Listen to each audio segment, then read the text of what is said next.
All right, guys, I'm going to give you the update on Slaghammer here. And it's not the update that I wanted to give. I'm not happy. I'm like very not happy. Save the comments, right? The only person to blame is me. I get that. I am the only person to blame. All right, so let's just go from here. Yesterday we did the video on why the car was dead off the starting line, and I assumed it was a carburetor issue. You know what happens when you assume, right? You remember you make an ass of you and me, right? The what was it? The Odd Couple. All right. So I assumed it was a carburetor issue. Now, I haven't seen this car in over a month. It was taken to the track a couple of times, and it was taken to this event this last weekend. So it's been out of my hands, out of my sight. And so here's what I found. The dead spot off the starting line wasn't a carburetor issue. The dead spot off the starting line is the ignition. It's set for 22 degrees. It's locked out at 22 degrees. That's it. Total 22 degrees. How this happened, I don't know. I asked how it happened. Evidently, two people with two different timing lights at this last event tried to set the timing on it. I specified 36 degrees. Lock it out, set it at 36 degrees. It got timed to 22. My fault. I wasn't there setting the timing. While I'm looking things over, I also noticed I had the distributor cap off, and I'm looking at the breaker plate, and I'm like, that doesn't look quite right.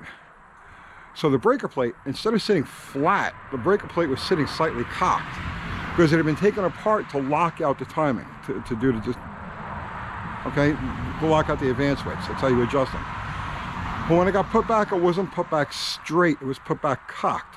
So I didn't realize it was cocked at first. I'm just saying, well, let me check the points. And the points were 22 on one side and 11 on the other side. I'm like, how the hell is this? And then when I looked at it, I could see that the plate itself was cocked.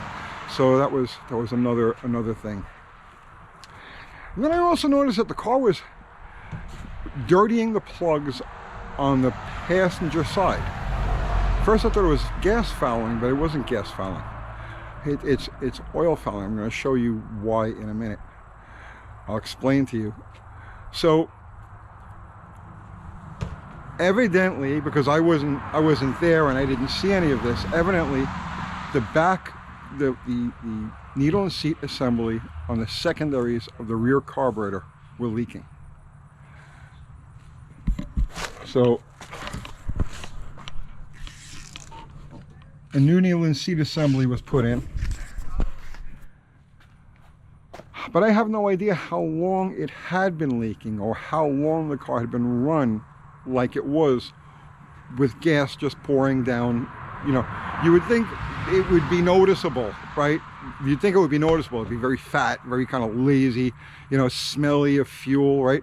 But I guess it wasn't that noticeable, because evidently the car was run continuously with this dumping of fuel into the from that secondary, the rear secondary float bowl.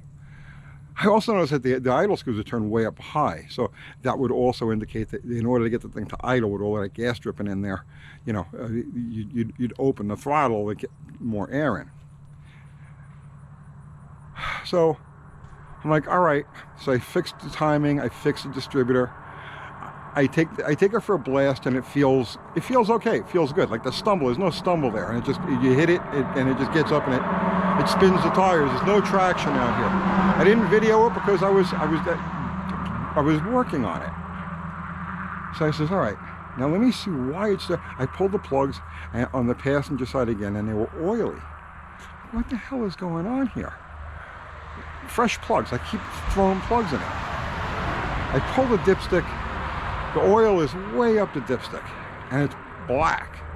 This motor's got like 2,500 miles on it total. Okay, you know, the 2,000 miles on a power tour, and whatever other running around, and the drag strip runs. So I said, well, let me dump the oil in this. Let me see what I got. So here's one of a gallon of almost 2 full gallons that I pulled out of it.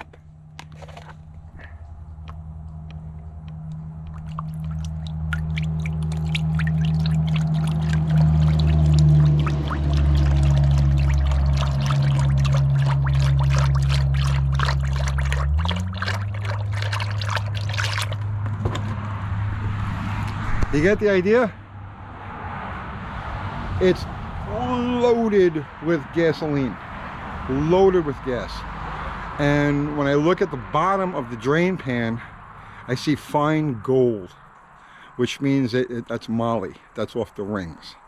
So this thing was run long enough with the gas dripping in there that it washed the cylinder walls and it took the moly off the rings. So I got to pull it apart. I got to re-ring it. It's not going to the track this coming weekend, right? It's just not going to the track this coming weekend. And I have other things I got it done. Andy's truck is almost done. And Andy's having headers built for Casper, and it's taking quite a bit longer than it was supposed to. He still doesn't have the truck back in his position. Our race is still on, but I mean, it's not on until he's actually got the truck back, puts it back together again, and at least takes it out once or twice to sort it out. So if you guys who are patiently waiting for that race, just hang tight. As soon as this truck is done, we're gonna go, right?